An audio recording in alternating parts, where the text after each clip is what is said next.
दोस्तों नमस्कार। लद्दाख आंदोलन को समझने से पहले हम इसके बारे में समझें तो ये बहुत महत्वपूर्ण होगा। जैसा हमें ज्ञात है, लद्दाख चाइना से बॉर्डर बनाता है और इस दृष्टि से बहुत महत्वपूर्ण है। पाकिस्तान से बॉर्डर बनाता है, इस दृष्टि से बहुत ज़्यादा महत्वपूर्ण है। जैसा कि आपको ज्ञात है, 1999 में पाक से कारगिल युद्ध भी हुआ था, जो इसी क्षेत्र में अवस्थित है।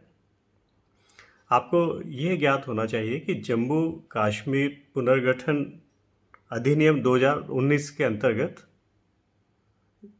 लद्दाख को जम्मू कश्मीर से अलग करके एक केंद्र शासित प्रदेश बना दिया गया था। उससे पहले 31 अक्टूबर 2019 से पहले यह जम्मू कश्मीर राज्य का एक भाग था। इसके पश्चात 31 अक्टूबर 2019 के पश्चात जम्मू कश्मीर को एक अलग केंद्र शासित प्रदेश बनाया गया और इसी तरह से लद्दाख को भी अलग से केंद्र शासित प्रदेश बनाया गया। तो ये बिल्कुल क्लियर हो जाना चाहिए, 31 अक्टूबर 2019 से पहले ये जम्मू कश्मीर राज्य के अंतर्गत आता था, लेकिन जम्मू कश्मीर राज्य पुनर्गठन अधिनियम 2019 के द्वारा दो केंद्र शासित प्रदेश बनाए गए। पहला जम्मू कश्मीर, दूसरा लद्दाख। तो ये जब क्लियर हो जाता है तो इसके संबंध में थोड़ा इसकी जानकारी हम रखें तो हमें ये मालूम होना चाहिए कि यहाँ जनसंख्या लगभग 2.74 लाख है। धार्मिक समूह मुस्लिम, बौद्ध, तिब्बती बौद्ध है, हिंदू है, अन्य धर्म के कुछ लोग भी हैं। यहाँ पर्यटक स्थल लेह, पैंगोंग झील, नुब्रा घाटी, कारगिल अवस्थित हैं।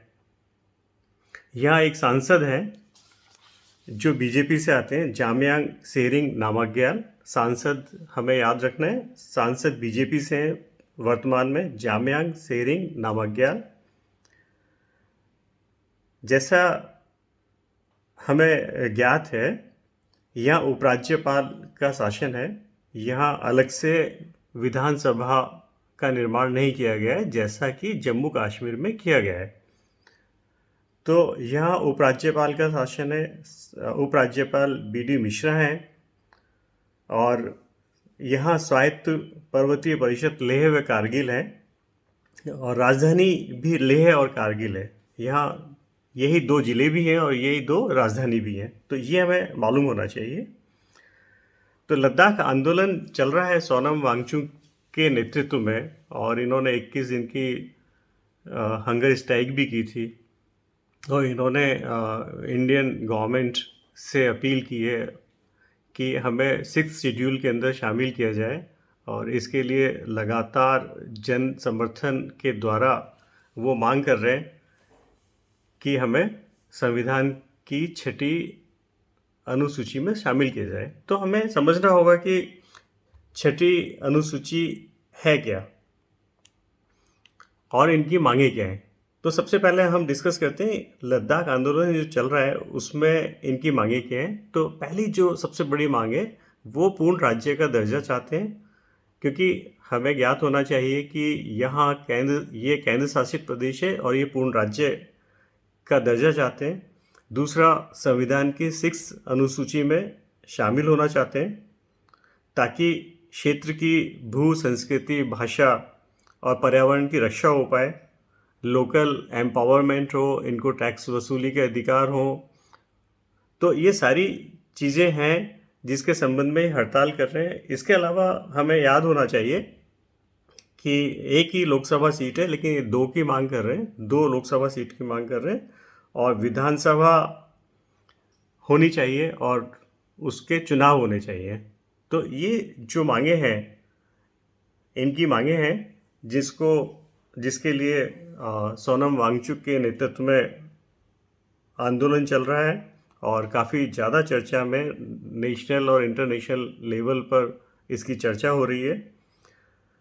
तो इसमें इनका जो है ये जो मांग कर रहे हैं उसमें लेह एपेक्स बॉडी है LAB और कारगिल डेमोक्रेटिक अलायंस है KDA। तो ये लोग स्टेटहुड डिमांड कर रहे हैं। तो ये सब कुछ लद्दाख के बारे में हमें ज्ञात होना चाहिए। और नेक्स्ट जो वीडियो है उसमें हम डिस्कस करेंगे 6th शेड्यूल क्या है, आर्टिकल 371 क्या है। आर्टिकल 371 के तहत गवर्नमेंट ने, इंडियन गवर्नमेंट ने इनको अश्योर किया कि आर्टिकल 371 संविधान संशोधन के द्वारा लाया जाएगा और उसको अप्लाई किया जाएगा। लेकिन इनकी जो मांग है वो 6th शेड्यूल में शामिल करने की है। तो 6th शेड्यूल एंड 371 बहुत इंपॉर्टेंट है, जिसको हमें समझना है कि इनमें डिफरेंस क्या है और 6th अनुसूची का संबंध इनकी मांगों से किस प्रकार है और क्यों है। तो नेक्स्ट वीडियो में हम डिस्कस करेंगे 371 एंड 6th अनुसूची।